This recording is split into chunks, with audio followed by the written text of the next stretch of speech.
మనమందరం రకరకాలుగా డబ్బు సంపాదిస్తాం. మనలో ప్రతి ఒక్కరికి విభిన్నమైన ఆదాయం మరియు జీవన పరిస్థితులు ఉంటాయి. కానీ మనల్ని ఏకం చేసేది ఒకటి ఉంది.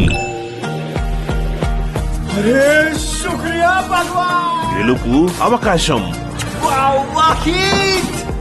జాక్పాట్ అవకాశం.